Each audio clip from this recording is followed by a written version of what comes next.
Microsoft kompaniyasi taqdim etgan sun'iy intellektning mehnat bozoriga ta'sir haqidagi hisobotda kelgusida to'liq avtomatlashtirilishi mumkin bo'lgan 40 ta kasb aniqlangan. To'g'ri, ular butunlay sun'iy intellekt ixtiyoriga o'tmasligi mumkin, ammo jismoniy va qo'l mehnatini talab qiladigan kasblar esa bu texnologiyadan eng kam zarar ko'ruvchi sohalar hisoblanadi. Bunday kasblarda yoshlarning malakasini oshirish, tajriba almashish maqsadida dunyo bo'ylab World Skills xalqaro musobaqasi o'tkazib kelinadi. Ushbu musobaqa ilk bor 1947-yilda Ispaniyada yoshlar uchun yangi ish o'rinlarini yaratish maqsadida tashkil etilgan. Ishchi kasblar bo'yicha jahon chempionati har 2 yilda bir marta o'tkaziladi va ishchilar uchun olimpiada deb ham nomlanadi. Unda 22 yoshgacha bo'lgan yigit-qizlar ishtirok etadi. O'tgan 2025-yilda Taipei shahri Nangan ko'rgazma markazida navbatdagi musobaqa o'tkazildi. Natijalar yakuniga ko'ra Sirdaryo viloyati Shirin energetika texnikumi o'quvchisi Iqbol Mirzo Abdusamadov elektromontaj kasbi bo'yicha faol ishtiroki va yuqori mas'uliyati uchun World Skills International tomonidan beriladigan Best of Nation, ya'ni millat faxri mukofotiga sazovor bo'ldi.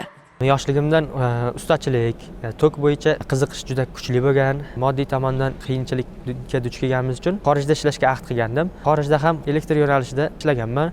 Albatta har bir odamni o'zini qiziqtirgan sohasida ishlagani bu ajoyib narsa deb o'ylayman-da. O'zingizni ishingizga xursandchilik bilan erta tongda turib, yuqori xohish bilan borish bu eng zo'r narsa. Shu narsalar menga turtki bo'ldi. Vatanga qaytishga ahd qildim. Shu yo'nalishda sen uchun yaxshi, qulay o'qish bor, sen o'z o'rningni topishing kerak degan maslahatlar bilan bu yo'nalishga o'qishga qaror qildim. Sirdaryo viloyati Shirin shahar energetika texnikumida loyiha bor. O'quvchilarni tayyorlab beradi chet el kompaniyalariga energetika sohasi bo'yicha. U yerda o'qidim. World Skills bo'yicha ustozim tanlov o'tkazyapti ekan. Yaxshi qatnashdim. Katta eshik ochildi men uchun. Millat faxri ishtirokchining musobaqada mamlakat sha'nini munosib himoya qilgani uchun beriladigan yuksak xalqaro mukofotdir. Elektromontaj oddiy tuyuladi, lekin aqlli uylar tizimi bo'yicha juda qiyin, chunki uni to'g'ri ulash va tartibli joylashtirish va uni dasturlash kerak. Musobaqa davomida juda katta shok holatiga tushdik.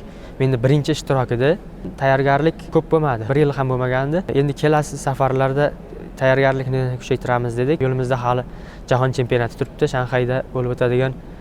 Bu uchun qattiq tayyorlanamiz. Taipeyda esa shunchalik hayajon kuchli bo'ldi. U yerda juda kuchli raqiblar bor edi. Kamida 5 yil, 6 yil tayyorlangan aynan shu musobaqa uchun. Musobaqada 3 ta bosqich bo'ldi. Umumiy 7 soatdan 2 kun, 3-kun 4 soat bo'ldi. Vaqt juda oz, kuchli hayajon, katta tajriba bo'ldi birinchi ishtirokim. O'zbekiston ishtirokchilaridan eng baland ko'rsatkichni ballni olgan o'quvchiga hamda sanoqli mukofotdan biriga erishdim. Iqbol Mirzo Abdusamadovning natijasi Shirin energetika texnikumida amalga oshirilayotgan ta'lim islohotlari, murabbiylar mehnati va yoshlarning kasbiy salohiyatini oshirish borasidagi tizimli ishlarning amaliy samarasidir. Saudiya Arabistoni bilan O'zbekistonda qo'shma dastur asosida ta'lim o'quv dasturi loyihasi ishga tushirilgan. Bizda O'zbekistonga kirib kelgan investorlarda o'sha O'zbekistonda qurilayotgan o'sha loyihalariga biz ishchilarni tayyorlab beramiz. Tanlab olgan o'quvchilarimiz 100% ish bilan ta'minlanadi bitirgandan so'ng. Shunday kasblar borki, uni inson qo'li bilan amalga oshirmasa bo'lmaydi. Aynan mana shu elektromontaj yo'nalishi ham xuddi shunday inson qo'li bilan amalga oshiriladigan, inson salohiyati orqali bajariladigan ishlardan bittasi. Chunki har bir yo'nalishda ham sun'iy intellekt bajarib bera olmaydi. Chunki inson qo'li bilan qiladigan ish bor, intellekt yordamida qilinadigan ishlar bor. World Skills'da o'zi yaratilish tarixi ham xuddi shunday boshlangan, ya'ni kasbni rivojlantirish, ya'ni kasbiy ta'limni rivojlantirish, insonda o'sha mehnatini ulug'lash maqsadida ham o'sha yaratilgan. World Skills'dan oldin biz O'zbekiston ichki chempionatida ishtirok etdik. Unda shogirdim 2-o'rinda oldi.